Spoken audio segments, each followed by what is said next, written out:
Psalm 18 verses 2 through 4, 47 and 51. I love you, O Lord, my strength. I love you, Lord, my strength.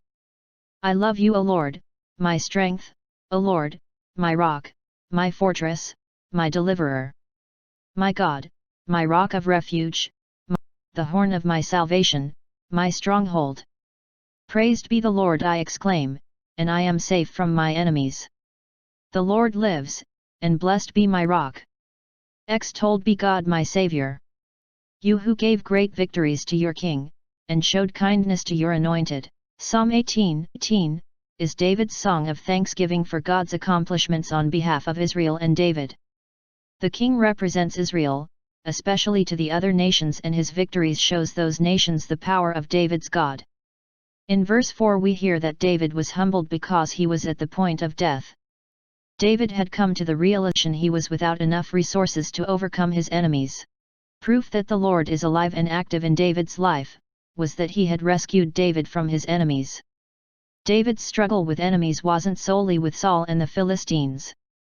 Yes, both were powerful foes which David, acting as God's instrument, was able to overcome. Both David and ourselves share the same universal enemies. In Paul's letter to the Ephesians chapter 6 11-13 we read, "Put on the armor of God so that you may be able to stand firm against the tactics of the devil.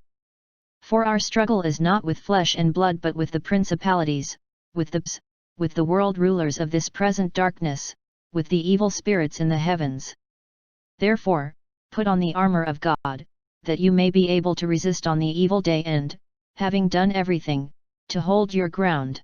Every day, we are at war with the evils of this world. We, like David, can overcome these evils. 1 Corinthians 10:13 No trial has come to you but what is human. God is faithful and will not let you be tried beyond your strength, but with the trial he will also provide a way out, so that you may be able to bear it. In one of his essays, Robert Louis Stevenson wrote that as a young man he sailed out into the ocean to see the laying of a foundation for a lighthouse. Nothing would satisfy him until he put on a diving suit and went down where the men were working. When they stood on the floor of the ocean, his companions signaled for him to jump up on a rock which towered above his head. Stevenson thought they were joking, but again they repeated the signal. He obeyed and, to his surprise, he landed on top of the rock.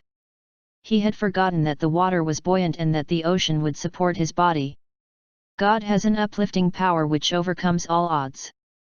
God's power makes us more than we are, by ourselves. In this case David's merciful God acted him in unexpected ways, in order that he could overcome his enemies, his adversity, and probable death. Verse 51, You who gave great victories to your king and showed kindness to your anointed. Certainly, David had just cause to worship, praise and give thanks to God. I can't change the direction of the wind, but I can adjust my sails to always reach my destination. Jimmy Dean.